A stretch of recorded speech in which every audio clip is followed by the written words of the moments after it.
if somebody did that and came to a charge point operator and said, would you be open to that? Would you be open to that? The answer is yes. The other answer is nothing in regards to the first part, which was what's stopping someone. And indeed, it's already happening. Not all CPOs are created equally. We've got regional ones and they've got national ones. We've got those with low utilisation and those with very, very high. So I think the economics you just described for some are incredibly sensitive when it comes to utilisation, as you said. What gives you confidence that this review will actually produce anything that's worth publicising or talking about? It doesn't, I'm afraid, and I think I share your view. Hi, I'm Gary, and this is EV Musings, podcast about renewables, electric vehicles, and things that are interesting to electric vehicle owners. And on the show today, we'll be talking with industry expert Sam Clarke.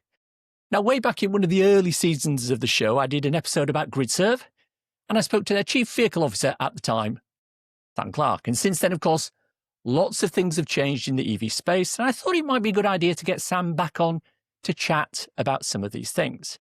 Now, Sam is here today in his capacity as a non-affiliated individual, a Guinness World Record holder, and a Green Fleet 100 nominee. So we may mention GridServe in the discussion, but he's not here as an official representative of GridServe, and his views don't necessarily represent GridServe at all. So bear that in mind when we talk. Sam, welcome to the show. Well, thank you again for having me, Gary. It's always a pleasure.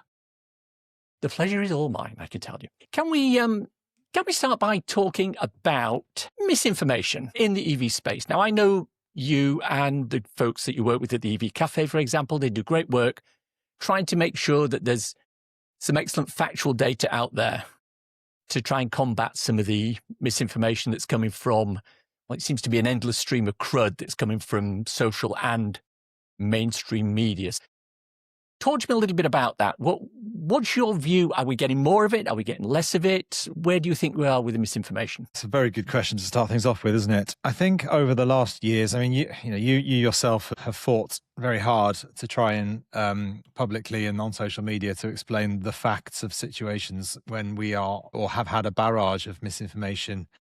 Things like the Luton airport fire is a classic example of many, many that we've seen in the marketplace over the last few years. But if I look back a couple of years ago, we had quite a strong almost attack in our industry in terms of negative misinformation being thrown out there. And I don't think it's gone away, but I'm personally less bothered about it now because facts are always going to win in the long term. Headlines are short-termist. They're tomorrow's chip paper, as they say. And I just think that over the fullness of time, we will force this out. I'm reminded of I think it's Gandhi quote about, what is it? First they ignore you, then they laugh at you, then they argue with you, then you win. And I think we're probably at the latter stages of that now. And it's getting easier and easier in a way to demystify or clarify some of the things that are being accused, which are getting more and more profound or alternative in their views as time moves on. So personally, it bothers me less than it ever has because I just think that the market is going in one direction and we are better off just showing the way and showing people what the true facts are rather than trying to fight against those that wish to come up with creative headlines. And I think there's always that balance because I look at comments that appear on social media posts and LinkedIn and things like that. And you're always going to have the same kind of negative things that come up, regardless of what you put on there. But there's then that balance of, well, do I go in on every comment and say, well, no, this is wrong. These are the facts. Or do we just kind of go, well, no, we can't fight that at that level of detail. There's got to be a different way of addressing it. So where do you see that balance? Do you go in and reply on every comment that you see or not? Christ, no. Certainly not my own posts either. But no, I do sometimes. It really depends. Occasionally I get sucked in, and rightly or wrongly, I get sucked into a debate on LinkedIn. Quite like it in a way because we are privileged to be reasonably high-profile individuals in the EV industry, and people do listen to what we say. And sometimes the prompting of the debate enables a conversation about two different viewpoints of the same argument, and then helps other people also understand from it. So on the one hand, I do quite enjoy it, and I like a good, healthy debate. I've done it with Nick Ferrari and Nigel Farage in the past, and as well as people within the EV industry. And I think sometimes that it's a healthy debate, but there simply isn't enough hours in the day to be able to fight all of the myths. So you got to pick your battles a little bit, haven't you? And I try not to get sucked into things too much these days. And I would rather fight fire with fact, and just put more proliferation of the things that I'm proud of doing, whether it be eHGV stuff or my old logistics days or grid service infrastructure deployment, whatever those things are that are making meaningful material difference. I'd sooner go on the front foot of sharing that information about what we're actually doing than waste my energies too far in trying to defend aggressive keyboard warriors on social media. The EV Musings podcast is sponsored by ZapMap, the go-to app for EV drivers, helping you find and pay for public charging with confidence. Now, you mentioned eHGVs and ZHID, and I know in one of your many roles, you're doing some great work there on the ZHID project. Now, I'm a big fan of Tobias Wagner, the electric trucker from Germany. And he did say in one of his recent videos, though, that when he comes to the UK, he likes to charge up in Calais, and then he'll do as much of the stuff in the UK as he can, and then you get back on the ferry, go to Calais and charge up there. And the reason is because public charging rates are too high generally, and specifically for trucks in the UK. Now, you and I have spoken about this offline, about HGV pricing. And for larger organizations who charge a lot, companies like GridServe, like Mylands, who will offer HGV charging, they can actually negotiate better terms directly with the charge point operators. But for someone like Tobias, he's coming over from, is it Nano Janssen, I think is the company that he works with. Would they be able to come in and sort of negotiate that kind of agreement? Or is that sort of restricted to UK-based HGV operators? I think there's two answers to that question, Gary, for me. So on the one hand, it could be challenging because one of the methodologies that we adopt at the moment is a direct relationship with those hauliers in order to give them the best prices. And in an ideal scenario, we have contracted demand relationships with them, which enables us to hedge our energy and therefore give a greater rate, or a better rate, of pence per kilowatt hour as a result. So the direct relationships are key at this nascent stage in the marketplace. And so inherently that is performed with local haulage or local, if it's a global company, the local element of that in the UK that we're able to negotiate those terms with. So someone coming over as an independent would not have the privilege of being able to do that unless they are twinned or associated with one of those larger organizations. However, that's perhaps where the second part of the question, or answer rather, comes in. I think roaming as an element is going to be more paramount in this.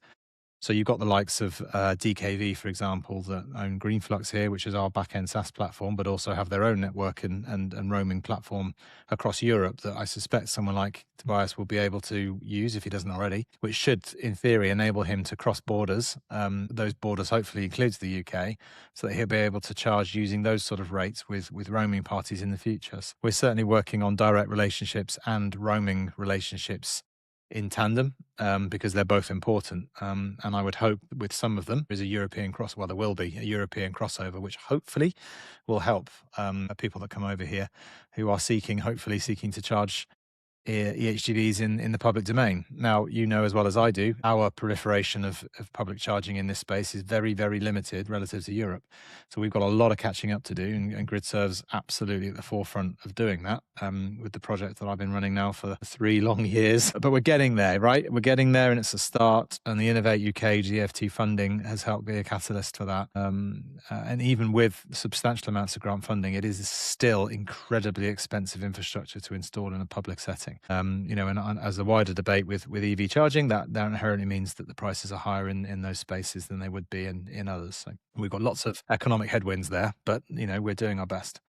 Yeah, I will come on and cover, as you would imagine, public charging pricing and what sort of the barriers are there. But something that's just occurred to me then, if you're talking about creating a direct relationship with somebody so that you can pre-hedge the energy purchase and sort of leverage some lower prices, what's to stop a large enterprising group of high mileage EV drivers getting together and approaching a charge point operator and say, look, you give these kind of discounts because eHGVs are going to take a large amount of energy at a number of times in a day or a week. We can provide that same amount of capacity demand, by grouping together 10,000, a big fleet of 10,000, not necessarily a fleet, but maybe individuals who've grouped together. If somebody did that and came to a charge point operator and said, would you be open to that? Would you be open to that? The answer is yes. The other answer is nothing in regards to the first part, which was what's stopping someone. And indeed, it's already happening. So I can give you one example straight away, which is VoltLoader. So VoltLoader will always have a place in my heart as a EV, electric heavy goods vehicle only haulier. Now that's a blinking difficult thing to do from a standing start. And I, as you know, Gary, from my previous work at Newt and my business there with a fully electric fleet, starting a logistics firm of any kind, only using fully electric from day one is incredibly difficult, but they've done it.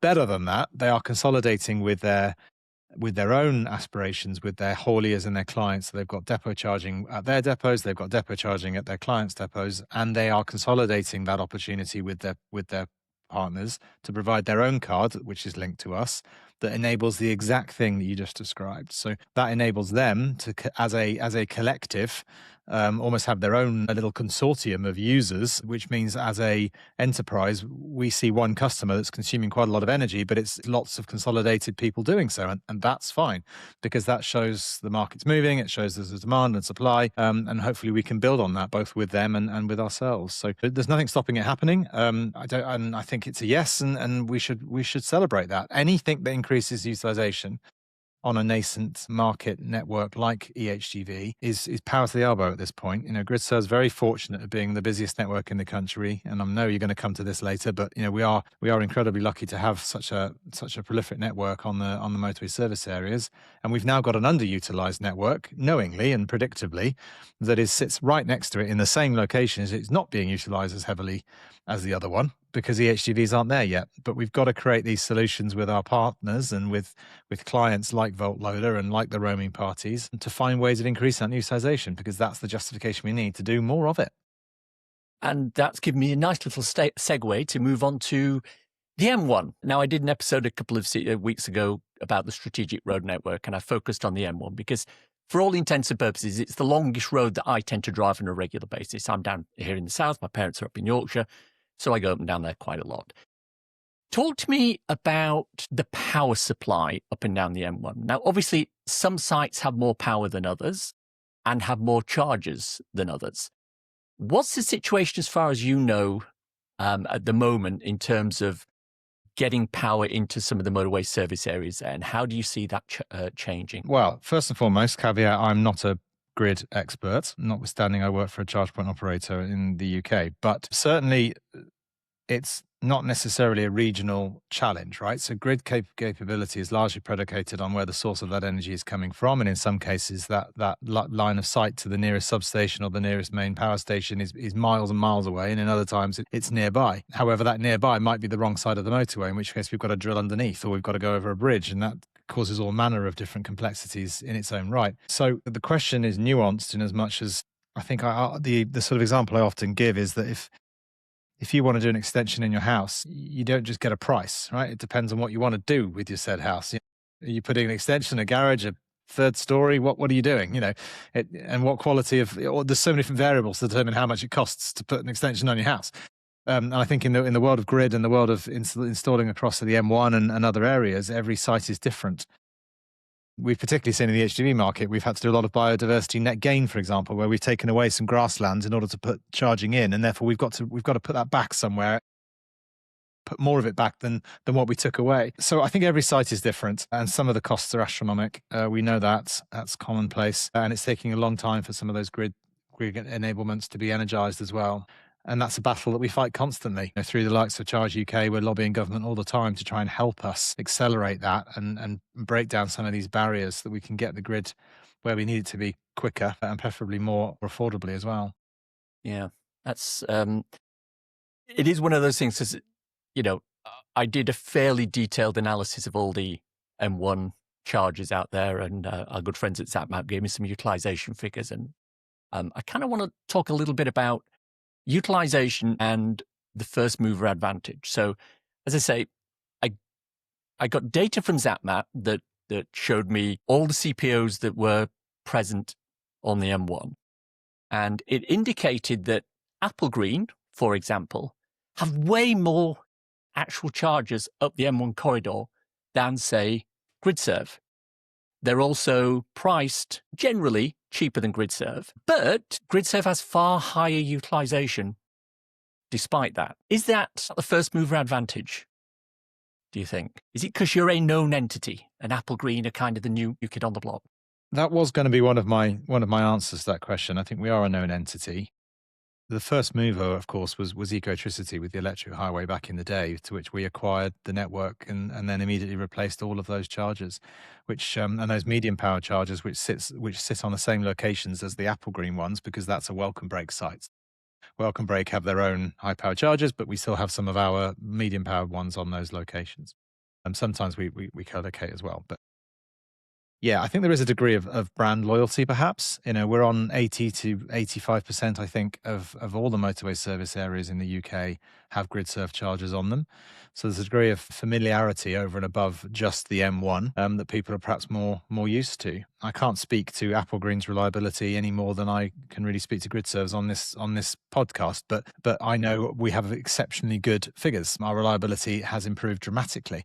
Our power is going up, the dwell time is going down, there's more and more chargers per site, per location. All those things are positives, and when you see GridServe popping up all over the place or extensions of the places you're familiar with, I guess that gives you familiarity and comfort of knowing, well, I'll stick with the guys that I know. So maybe there is a bit of brand loyalty that's starting to emerge, which, is obviously no bad thing. Our figures suggest that every month's a record month. So, we're not doing too badly. As you say, the price points are similar. The only one which is perhaps material different is Tesla. But other than that, most of the big CPOs with high power charging in these sort of locations have broadly a similar price per kilowatt hour. It's almost like you've got my questions in front of you, because my next question is talking about public charger pricing.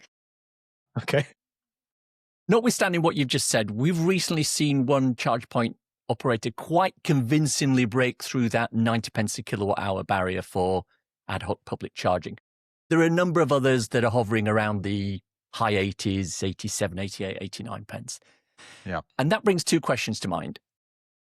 Where do you see the general direction going with the price of public charging? Will it continue to increase? Will there be a plateau? Is it going to swing wildly up and down? Do a bit of crystal ball gazing for me. Yeah, I wish I knew the answers to that, Gary, as much as you did, really. I think that they'll stay reasonably high, certainly relative to depot or domestic charging. It's always going to be a higher price. I just think that there are levers that government can obviously help us with. We've got how many costs would you like me to quote? In the sort of things that we have to consider when it comes to the pricing on the public network. Whether the grid that we talked about, the leases, the standing charges going up 1,000% in the last few years. The no price cap on commercial energy, the VAT at 5% versus 20%. There are a multitude of different. And I could go on, by the way, I won't. There's a multitude of variables that are keeping that price high, but some of those could be assisted perhaps with some government intervention to bring those prices down. And then that's just sort of the linear style variable costs that we're aware of, that some of which are unavoidable, and some I think we can definitely help, the net result of which brings the prices down. And then we've got stuff that is a bit more creative, right? So we've got the premium charging that might be on the motorway, but then there's membership or subscription models, or off-peak incentives, or time of day pricing, congestion pricing, membership discounts, dynamic pricing. There's a multitude of different ways which we can probably be creative in the way that we address pricing going forwards that enables an overall average price drop in the market. That's what I would like to see. But we are going to have to be more creative and particularly smarter, I think, and we being the industry, in the way that we can provide those pricing and those incentives to the end user without complicating matters still further, where we are in a world of 150 odd, is it, I think, CPOs in the UK, lots and lots of different charger types, lots of different types of user experience. So it's already inevitably complex, and we've got to try and simplify that whilst also trying to create a pricing mechanism that hopefully brings some of those smart technologies into play and brings the overall price down. So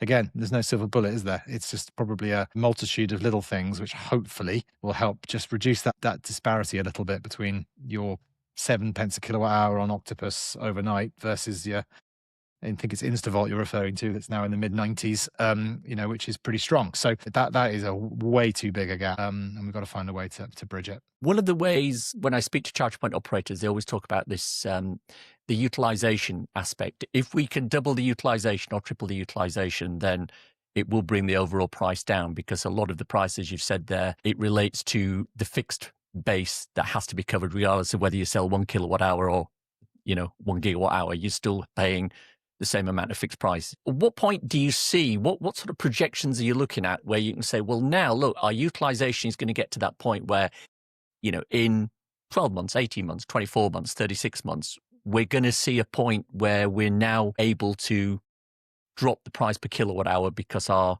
fixed base price is being split amongst enough kilowatt hours to enable us to do that? I have a feeling I'm going to walk into your next question by answering that. And I think not all CPOs are created equally. We've got regional ones and they've got national ones. We've got those with low utilization and those with very, very high. So I think the economics you just described for some are incredibly sensitive when it comes to utilization, as you said. And for others, it might be more a case of the investment and the debt that's been raised in order to build the infrastructure needs paying back. And it might be that the interest payment on the debt finance is of greater sensitivity than the utilization figures, for example. So I think depending on the size of the CPO, the levers could be different. But yeah, obviously utilization is key for everyone. Everyone wants to have their chargers being kept busy. But whether or not, and this is me walking into what I think is going to be something along the lines of your next question, is around the consolidation of the market and how that might help in this particular area. Am I right? Is that the next one on the list? I absolutely do have a question on consolidation, and I think I am going to come to it in a second. But before we move off utilization and charger pricing, I want to get your opinion on the Tesla supercharger network. Now, I know you drive a Tesla, you have done for several years, as does your partner, Sarah. What's your view on how Tesla can charge, say, 22 pence a kilowatt hour to drivers charging at 7 o'clock at their Winchester supercharger site? And I'm talking about non-Tesla vehicles charging there.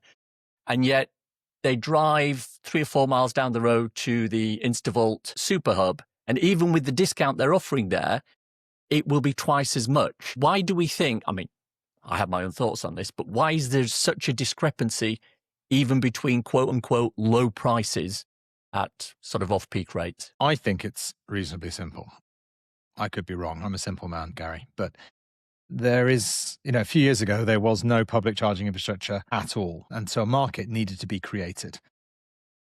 In some cases, the likes of GridServe and others, this is a founding business that's only been around 7 or 8 years. Its primary focus, although there had some diversions, has narrowed itself down to this is what we do. We charge, and that is our only major revenue stream, is public charging revenues. There are many other players in the market like Tesla that this is an additionality to selling many, many cars for many, many years. So my simplistic brain just simply says, well, they have the luxury of leveraging off another part of their business. Now, they can probably afford to take some of the margin off their cars in order to subsidize their own network and keep the prices down for their electricity in their own fantastic network they've been creating and designing for many, many years as well. Their infrastructure has been around and has just grown. They've managed to tailor it very excellently with their own cars for many years before opening up to the wider network. Meanwhile, being the Tesla Model Y being the most popular car in the world for several years. In many ways, they're in a much stronger position than us, despite the fact we're operating in a direct competitor market, because they've got so many other opportunities to lean into in terms of their wider business case. Now, maybe that speaks to everybody needing to have a secondary business case. Maybe that's a different level of consolidation that needs to happen, whereby charge point operation is a subsidiary of something much bigger. I don't know, but I think that's why, because ultimately, there is no silver bullet to putting chargers in the ground. The grid connections are no cheaper for Tesla than they are for anybody else. Their infrastructure and hardware is the same. They're putting them in the same places. The amount of civils works is the same. And so I can't imagine they know some magical mystery solution that the entire rest of the network don't know about. I suspect it's just a subsidy game internally with wooden dollars that they're entirely entitled to do, of course, that helps them keep that price far more competitive than some of the others. Yeah. I think you're right there. And I think when I've talked about this on the podcast, that's kind of been my view on this. Like you say, they've got the same underlying costs as you. There's obviously some sort of subsidy coming in The problem is, as you well know, trying to get somebody on from Tesla to actually give me chapter and verse on this, they don't like to talk about it for some reason. Never going to happen. Now, sort of looping back a little bit, we talked about the fact that the government are going to be doing a public charging pricing review this year, I believe, or working with companies like Charge UK to try and determine what they can do to reduce the price of public charging. What are the options that they have? Where can they sort of reach into or pluck money from their money tree there and help us get cheaper charging? I wish I knew the answer to that question. I don't know if I do. I think we touched on it a little bit in the previous questions. We're not going to strike out high costs of public charging costs to install overnight. Mm-hmm. But if there's methodologies by which the government can help create things in a more efficient manner, whereby we can actually be able to deliver things at lower cost, and that might just mean, we've got far less resources required to deliver the same net result. I think they're the sort of things which the government can help with. We've obviously got elements of grant funding through, particularly in the commercial sector, through the depot schemes and the ZHID trials, the eHGV trials of putting in vehicles on the ground and the infrastructure being subsidised to do so. These are all good levers that the government can help and hopefully will continue to help, depending on which government we have next. I dread to think, but let's not go down that road, no pun intended. But I think it's just more of the same in a way. I think if we can continue to help incentivise with grant funding to try and be a catalyst for change, then hopefully, and maybe some regulatory intervention to help grids and things like that be a smoother process, then maybe they're the levers that were within the government's power to help us along the way. That's a question that I'm not sure. I want to do what I'm kind of renowned for, which is play devil's advocate here. I was at an EarthSet meeting at the Octopus headquarters a couple of weeks ago, and the panel there were talking about some of the government regulatory things that they can do. And I asked a question. The question was along the lines of, whenever I speak to somebody selling electric vehicles, they say the government can step in and do this to help us sell more electric vehicles. When I speak to charge point operators, they talk about the things the government can do to reduce the price of public charging. Some of the things the panel were talking about were reliant on the government putting policies in place. Now, we know that the government doesn't really know that there's no joined up thinking there. They give us a plug-in car grant and then remove it for no reason and then bring it back a few years later. You used to be able to get a grant to put a charger in at home. Now you can't. Now they've started talking about 3 pence a mile VED, and we will come on and talk about that later on. What gives you confidence that this review will actually produce anything that's worth publicising or talking about?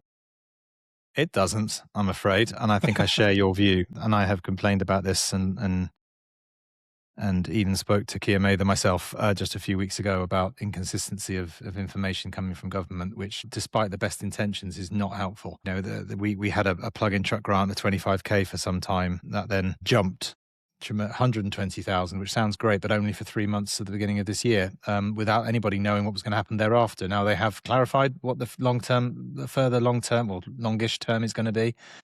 But that was during the middle of an eHGV consultation, during the middle of reports being published, during the middle of all these different government decision-making and law-making processes that none of them were joined up, which just makes life so much more difficult for UK PLC to operate. And that's of great frustration. So the only thing I can hope might happen is a bit more joined up thinking. Like, please, could they just do that? Like, change nothing else, but just join things up. That would be of huge help, I think, because I've experienced through the eHGV stuff and like I said, best intentions. There are many, many good people in government, whether it be through Innovate, DFT or others that I've worked with for many years now, who've got nothing but the best intentions, but they are completely hamstrung by the DFT, by the Treasury, by other people in other offices that they have to wait months and months for answers to things on. And then by the time they've got the answer, all the goalposts have shifted and we're into a different landscape. And it doesn't feel like the government doesn't run like a company in many ways, and I wish it sort of did a bit more. I wish there was more commercial enterprise that was inside government that might be able to join these dots up and then recognise how inefficient the operation is. But I'm at risk here of just moaning, much like you were, I think, in terms of the inconsistencies here. But that's definitely something that could be improved, because that just it breeds efficiency, and then we can reduce costs as a result. I'm jumping around topics now, and I appreciate that, but I do want to talk about plug and charge versus auto charge now. Now, a refrain I've heard from a number of charge point operators is that plug and charge has a problem in that it doesn't work on all cars, it doesn't work on all chargers, it can be confusing for customers. Perfectly valid statement, totally agreed. So what a number of charge point operators have done is switch on auto charge. Now, the problem I have with that is that it doesn't work on all cars, it doesn't work on all chargers, and it can be confusing for customers. Especially if, for example, they've set up auto charge with FastNed and they take the same car with the same attached payment method to Osprey to use their plug and charge, and it won't work because they have to set it up there. And then they go to GridServe, who've set up auto charge, and they have to set it up there again. So what are the factors that would make a charge point operator elect to go for auto charge versus plug and charge? Okay, so first of all, it's probably worthwhile clarifying what the difference is, because they sound the same. So auto charge is the element by which you or we as a CPO learn the MAC address, effectively the unique identifier of the vehicle, such that the next subsequent charges are, we recognize when something plugs in, goes, I know that vehicle, that's okay, you can charge, and we'll sort the billing out without you needing to tap a card or anything else. So principally that's predicated on one step learning of the vehicle and then therefore doing it thereafter. Whereas plug and charge is more a certificate-based system with the vehicle, where there's various certificates throughout the chain which all communicate with each other. And that's the thing that's set up remotely, if you like, in a slightly different way. But that certification process is predicated, as you said, Gary, on newer vehicles. So they both work in the same way, principally. You plug in and things start charging, but the mechanism by which to communicate it is different. Auto charge is good because it covers legacy vehicles. So most of the vehicles already in the public domain can be enabled that way. Future vehicles, the more sophisticated solution is the plug and charge one with a certificate digital system in the vehicle and the chargers. I think the problem that we mustn't get too, well, not the problem you've already mentioned is that there is not necessarily joined up thinking with different charge point operators, different hardware providers, different vehicles. But the principle of what we're trying to do is very sound and is a good one. We've just got to get to a consistency in terms of the way in which that is engineered in the marketplace, such that it works seamlessly all the time. And we're just not there yet. Like everyone's working hard to get to the point where we've got a nice, neat solution, which is probably a digital one, probably the apps that just need to make life simple. So you almost don't even know which one you're using. It just works by virtue of a simple setup phase on whoever's app, something along those lines. Maybe there's a regulatory intervention that needs to make that setup thing the same for everybody, no matter whether you're orange Osprey or green GridServe or whatever it might be. But my only sort of wince, I suppose, is that give us a chance. There's an awful lot going on in this space. And auto charge, plug and charge automation is just one of those variables that we've got to try and unpick amongst a multitude of different players within it. It's not just the charge point operator, it's the hardware and the vehicle, as you've already alluded to. So we've got to trial stuff. It ain't going to be perfect. It might be niche. People might need to learn a little bit. That it'll work there, but it won't work there for now. I mean, ultimately, everyone has a regulation of contactless anyway. So if you haven't got plug and charge, you've still got your contactless and or your roaming card. So you're not going to fail to charge. It's just not quite as convenient as it might be in the future. So, all I would say was just give us a chance to try and smooth this out and make it work more universally in the future. But that is not an overnight fix. That's understood. But it does bring me on to my next point, which is this whole concept of owning the customer charging experience. And there's a general feeling amongst charge point operators that they want to own this experience. And in practice, what this means generally is forcing or guiding the customer into using a particular CPO app. Now, we've already mentioned the fact that there's 150 charge point operators. And I say this every time I have this conversation.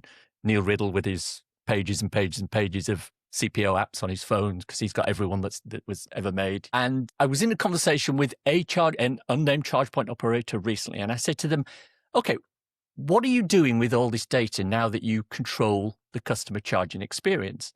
So every time somebody plugs in, sets a charge up using a CPO app, that CPO is gathering data about the vehicle, the customer, the amount of charge that they're putting in when they're charging, charge rate, the charge curves, all that sort of stuff.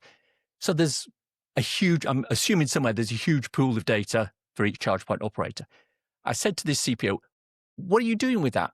Are you offering a discount to specific customers? Are you offering coffee to particular customers? What is the customer getting in exchange for being the product in this case? And they didn't have a suitable answer. Now, some CPOs do this. Ionity, for example, offer a discount on the ad hoc price if you use their app. Osprey Charging offer a discount on weekend charging. You can collect points for free charging, things like that. Apple Green Electric offer discounts via their app. But some apps give no financial benefit despite tracking your data and usage. BP Pulse, for example. GridServe, for example. The app price and the ad hoc price are the same. Talk to me about owning the customer experience, why CPOs like that, and what the customer should get out of that. Okay, well, again, thoughts my own, not necessarily of my employer. But first and foremost, the thing that springs to mind is one of the, you articulated some of the variables of the types of data that we're capturing as a result. Much, in fact, the majority of the things that you listed, we already collected anyway through contactless. The difference being through a direct app is that we know a little bit more about the person, and maybe we have their contact details, etc., whereby we can have a clearer understanding of the type of use case on a per business as opposed to contactless. So a lot of the charging information we would know either way. The second thing that springs to mind is this is not unusual. I mean, wherever you go and buy things, digitally or otherwise, people are collecting your data as a result. So that exchange is happening in all walks of life, not just charge point operation, in terms of learning your customer as you go along. Third point is that is sensitive information, not just obviously where we have to protect the consumer, but also that's valuable information.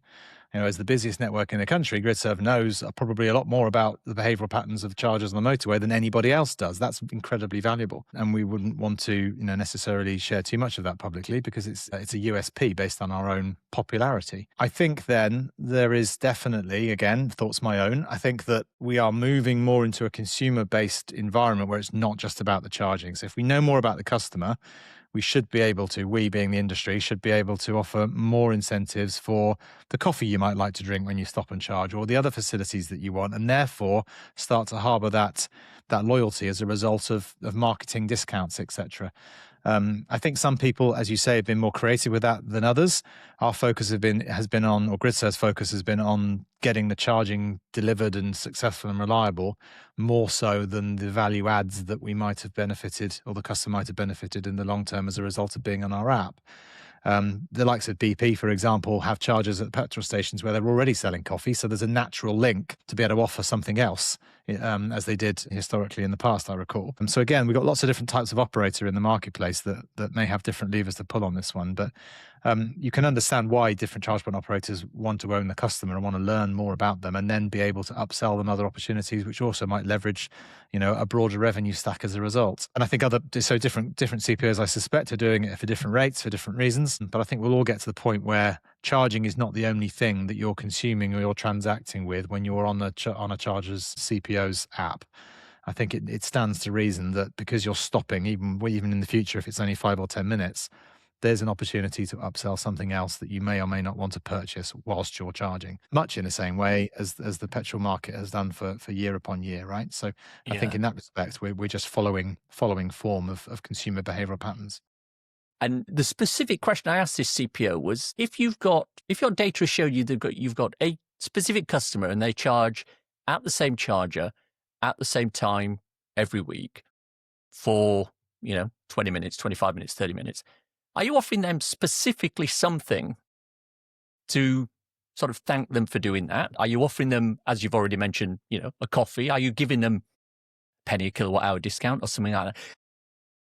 Focused on that particular customer, not, everybody who charges here gets this discount. And the answer was no. And to me, that's a missed opportunity. But also it then makes me question, well, what are they actually doing with that data? And I think, I don't have empirical data of this, but I think that there are CPOs who've got good teams that can analyze that data and do something with it. And there are other CPOs that don't necessarily have that level of data. And I'm not sure I'm wanting an answer on that. I think that's just a comment. But if you do have an answer, then fair enough. I do actually, and I think what you just described it fits neatly into a membership model, does it not? If you've got someone that is regularly a user of a particular network, then the logical play there is, well, there's a membership, however, for X whatever pounds and pence it is per month, enables you to have that discounted rate as a result. And the logic being, well, you're paying a certain amount a month, but that's offset, and probably more than offset, by the virtue of the discount you're receiving on the regularity of the usage. So the net result is that you're probably ending up with a discount, but also we're selling or someone is selling a loyalty through that membership scheme. So to me, that feels like a simple membership model where you're discounting your pence per kilowatt hour for your regular users, and in return they're taking a small commitment to you for doing so. Yeah, that makes absolute sense. Yeah, I want to come back on a discussion that occurred on the EV Cafe News recently, a couple of weeks ago. The discussion was about measuring uptime, and you quite rightly talked about the myriad of variables that all have to work all the time to provide a charge. Sarah jumped in and talked about payment terminals being a failure point that's not necessarily measured. Again, perfectly valid. But all the time this is happening, there's two words that are going through the back of my head. But Tesla. Now, they have we've talked about this already, they have all the same constraints that the other charge point operators have. And again, I'm talking about the usage of superchargers by non-Tesla vehicles. But I've never encountered anyone who has a problem starting a Tesla charge. I've never encountered a Tesla unit not working, although I know they do exist. But I've encountered issues on pretty much every other network I've tried over the years. How do you account for that? How do you account for the fact that I can go up at any time of the day or night, plug my Polestar in on a supercharger, get the app out, boom, and it will work? And I can't necessarily do that with any other charge point operator. I'm reminded by a interview with, I think it might have been one of the most senior people at Ford a few years ago, talking about the build of their Mustang Mach-E, and the fact that there were something like 800 different companies that they needed to twin with in order to build a Ford. There were different company had the wiring loom on the window, for a different company had the motor, and that had a different operating system in it that connected to the main operating system of the vehicle. So just to put the window up and down required 6 different companies in order to contract with to do it. And therefore, that you extrapolate that across the whole car, you've got a hugely, hugely complex bunch of moving parts to create a Ford. Tesla make Teslas, and they've got Tesla motors and Tesla windows and Tesla glass and Tesla wheels and et cetera, et cetera. I think they have benefited in this marketplace by doing so much of it, what they've built themselves, right? And up until recently, it was only Tesla cars that could charge on Tesla chargers. So what they've done very cleverly, I think, is been able to create that ecosystem, again, leaning into the fact that they're a very popular car maker, to provide hardware associated to it that works seamlessly with the vehicle. They've also managed to bridge that gap over to your Polestar and others like you that enable that reliability to remain still further, even though there is an interaction with alternative vehicle types. But I think what they've done very, very well is they've simplified matters. Their cars are simple because almost all the component parts come from Tesla, designed by Tesla. And similarly, their hardware is their hardware. Whereas the rest of us mere mortals, have got multitude of different components, whether they be PATA devices or the electronic digital stuff that goes with it, whether we're using ABB, Alpatronic, or whoever else in the marketplace from a hardware perspective. And there are a number of other different component parts within that create what appears to be is the same solution as Tesla's. But I think for us being the rest of the CPO network, we have to buy in the chargers. We have to create our own. In some cases, create our own CPS platforms to build and run these vehicles, or we're buying somebody else's. Like in our case, we use Greenflux, so that's another component part to link it all together. And I think when you've got more and more links in the chain, then if one of them starts to break, then the chances are that you'll fail more often. And so I think I can only assume, and this is just thinking off the cuff, Gary, but I think Tesla have just done a very good job at keeping things simple. And that's probably manifesting itself in a simplest operational network than the rest of us, because we've all had to do the rest as a standing start using external components rather than building it ourselves. Your thoughts on the EVED 3p a mile are well known and more or less align with mine, but I think there might be value in having a discussion about how this might play out. Now, we both agree that EVED's the wrong solution to the problem. There's a huge number of issues with the current proposal, not least how do you track accurate mileage driven, but it's also penalising EV drivers at the time when we want more of them to come on board. Is there a solution that makes sense? Is there a solution that makes sense? It's definitely a difficult thing to do, isn't it? I appreciate and understand that we need to find a way to bridge the gap with fuel duties declining, and therefore there needs to be a replacement for that in some form or another. One of the more sort of macro things that I've always talked about over the years is not just looking at the reduction in fuel duty, but are there other savings across the wider economy by air pollution, and NHS cost savings potentially as a result of less people having respiratory issues, for example. Should those things be factored into some of this offset to find a more realistic deficit that needs to be fulfilled?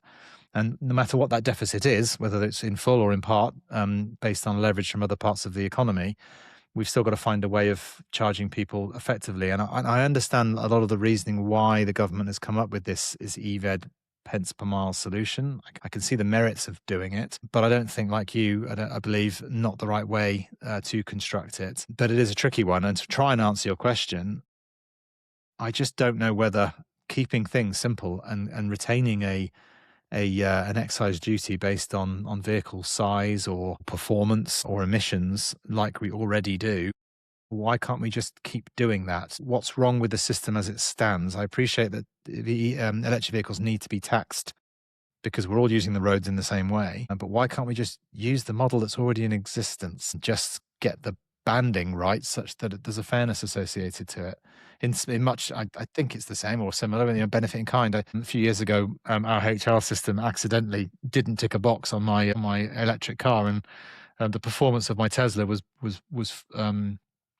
forecast as if it was a petrol equivalent, which of course means it's incredibly high performance. And so my benefit in kind tax went from about £20 a month to about 400.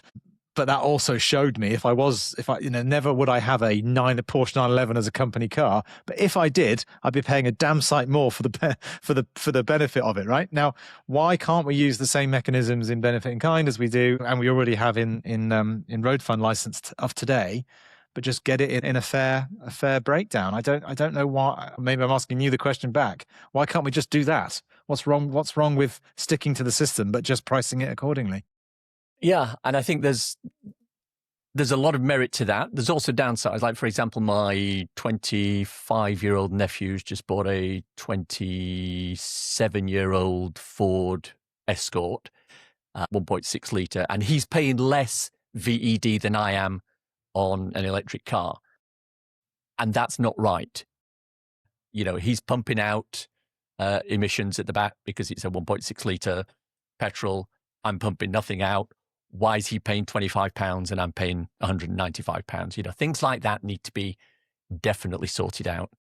But that doesn't speak to an issue with the process. That speaks to an issue with the bandings by which things are priced at. Yes. So you've not quite answered my question back to you, I suppose, because whilst I agree with you in terms of that not being right, I think you're saying the mechanism's still sound. It's just that 27-year-old car needs to be taxed fairly relative to your modern electric car that has a completely different emissions rating. And maybe other things need to be factored. Maybe the weight of vehicles should be a factor.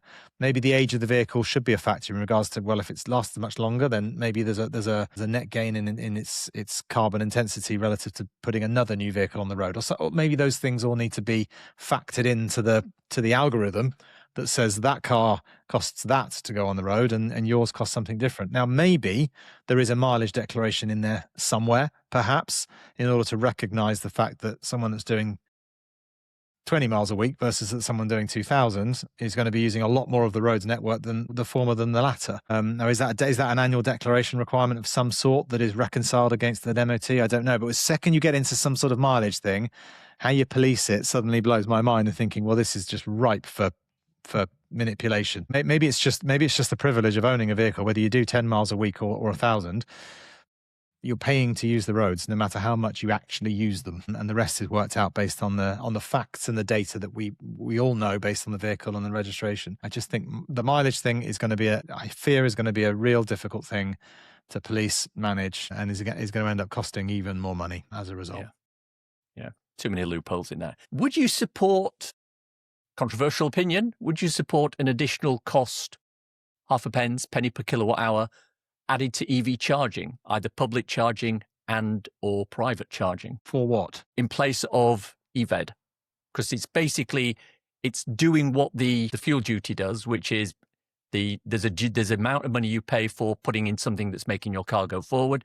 For fuel, obviously, it's petrol and diesel. For electricity, it's going to be kilowatt hours. So should we be adding a duty on top of that? No, I don't think so. And the reason why I don't think so is I am reminded by my mum, who lives in Alderney in the Channel Islands, and she drives an EV now, but before she did that, the petrol price has the tax, the equivalent of VED is taxed on the petrol. So the more petrol you use, the more you're taxed. And I get that.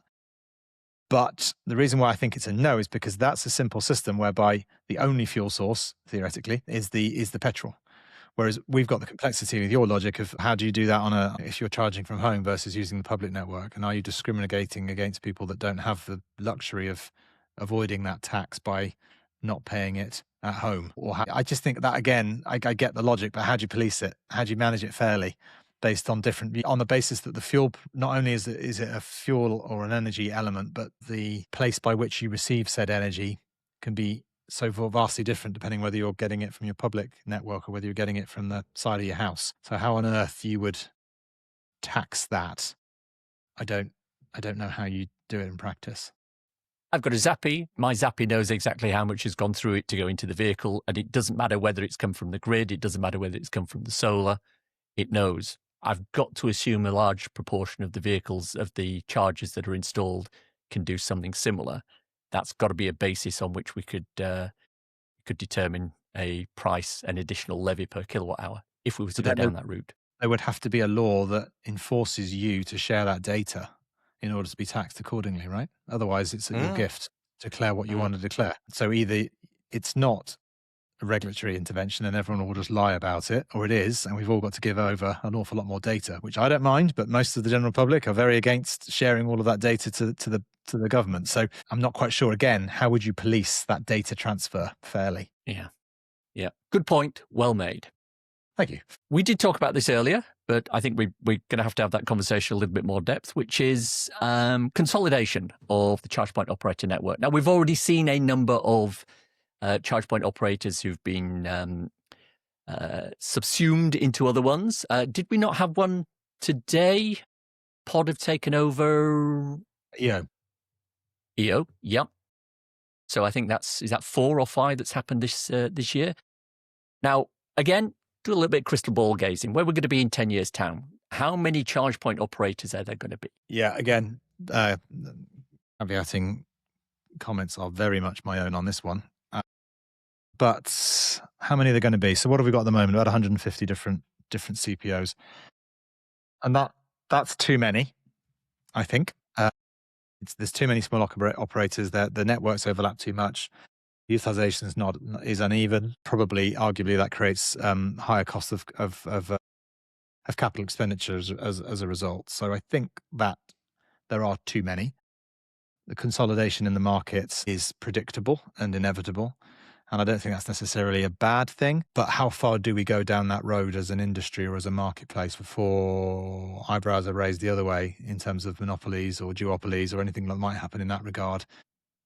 What's going to happen? I think in an island the size that we are, the number of vehicles we're going to have on the road, I can't remember. I don't know off the top of my head, Gary. Maybe you do know how many different fuel providers there are in the UK, and whether or not that's a good barometer or not. I'm thinking out loud, but if there's 150 CPOs today, if there were 50 in the future, is that too little or too many? That feels about right to me, potentially. But if we're getting down to the sort of 10 or 15 CPOs that govern the whole of the UK in public charging, I'd be a bit nervous about that. I think that's probably too few people controlling too many charging sessions. But it does feel like there's too many at the moment. And again, that's natural economics. It's understandable. There was a proliferation in a growth market, lots of people vying for a market share, and now things are being consolidated down to a point. I don't know. My crystal ball is no better or worse than yours, but I think we'll continue to see some degree of consolidation because that's just market economics doing what it does. I think if we look at wet fuel, I think there's something like 3 or 4 big suppliers. You've got the BP, Shell, Esso, I think are probably the big 3. And then you've got some little ones, Texaco, Jet, Merco, things like that. So I don't think there's more than about 10 petrol suppliers. But of course, there are companies like MFG who have the franchises for a lot of those. So how does that work? Do we count them as a supplier versus the actual fuel that they're supplying? It's kind of worms. Yeah. I think you'll But there's agree. definitely some benefit in it, though. I mean, going back to some of the questions you asked at the beginning of this podcast in regards to complexities around plug and charge and auto charge, or various apps doing various things, or different hardware providers operating their systems in different ways. If there is an element of consolidation that simplifies things, then I think inevitably, whilst there's always pain when companies come together, I can say from personal experience, similarly, there is a degree of consolidation of logic and resources and economies of scale and simplicity of software, et cetera, that hopefully will have a net positive result for the end consumer. But that's going to take a few years, I think, but we'll see what happens. I think it's an exciting market to be in, that's for sure. Indeed. Why is there no grid-serve presence at the new motorway service area in Rotherham on the M1? The Rotherham on the M1, which motorway service Junction area? 33, a welcome break. A welcome break. So we've got different relationships with different motorway service areas. Welcome Break are typically doing high power charging through their subsidiary in Apple Green. So that will be the reason, probably strategically, why that's the case. Why would two of the three main motorway service area providers, Apple Green and Motor, with whom you've had a long-standing relationship charging-wise, elect to start their own charger and offerings at sites where you already have a presence? What I will say, I think, is a comment that I made earlier in this podcast, in that the concept of charge point or public charging didn't exist 15 odd years ago, or however long, 20 years. Christ, how long have I been doing this for? And so we've seen different market players in the market that have merged from different places, whether that be oil companies, energy companies, growth startups like GridServe, established people like motorway service areas, and I'm sure I've missed a multitude of others. So everyone is recognizing there is a strong marketplace, and everyone is trying to see how they can move and shape in that particular space. So it stands to reason that some of the motorway service areas want to see what kind of market leverage they can do, I would imagine, in the same space as in a growth market. Now, sometimes that works, sometimes it doesn't. It's dependent on the experience and the resources and the tools at your disposal when you're doing something from scratch versus trusting partners that have been doing it a very long time and have got a long-standing relationship or experience in doing so. Again, we'll see things settle over time. Going back to the previous topic about consolidation, I think there's lots of different players in the market. Some will shine, some will go, actually, that's too hard basket, we're going to leave it to the professionals, and everything in between. And it's not surprising to me that we can see lots of different types of players that have originated from affiliated markets looking to move into this particular market space. Some will stay, some will move. We'll see what happens in the fullness of time. Sam, great discussion. Thanks a lot for your time. Much appreciated. Thank you. So I hope you enjoyed today's show. It was put together this week with the help of Sam Clarke. Many thanks for his time. The EV Musings podcast is sponsored by ZapMap, the go-to app for EV drivers, helping you find and pay for public charging with confidence. ZapMap is free to download and use with subscription plans for enhanced features such as using ZapMap in-car, on CarPlay or Android Auto, and discounted charging across thousands of charge points. If you have any thoughts, comments, criticisms, or other general messages to pass on to me, I can be reached at info@evmusings.com. And on the socials, I'm on Blue Sky at evmusings.bsky.social. I'm also on Instagram at evmusings, where I post short videos and podcast extracts regularly. So why not follow me there? Thanks to everyone who supports me through Patreon on a monthly basis and through coffee.com on an ad hoc one. If you enjoyed this episode, why not buy me a coffee? Go to coffee.com/evmusings and you can do just that. ko-fi.com/evmusings. Takes Apple Pay too. Now, regular listeners will know about my 2 ebooks. So you've gone electric, and so you've gone renewable. First one of those has had a recent update. You'll see it with a bright red image on the front, just like I'm showing on the screen here. Both of those are 99p each or equivalent, and you can get them on the Amazon Kindle store. Check out the links in the show notes for more information, as well as a link to my regular EV Musings newsletter and associated articles. Now, I know you're probably driving or walking or jogging or in the shower or washing the car, but if you can remember and you enjoyed this episode, drop a review in iTunes, please. Really helps me out. I did go in and have a look recently at some of the most recent reviews. Thank you very much for those who took time to do that for me. Now, if you've reached this part of the podcast and are still listening, thank you. Why not let me know you've got to this point by messaging me at musingsev.bsky.social with the words wide and varied. Hashtag if you know, nothing else. And thanks as always, to my co-founder, Simon, and I'll fill this bit in later. We are privileged to be reasonably high-profile individuals in the EV industry, and people do listen to what we say. Thanks for listening. Bye.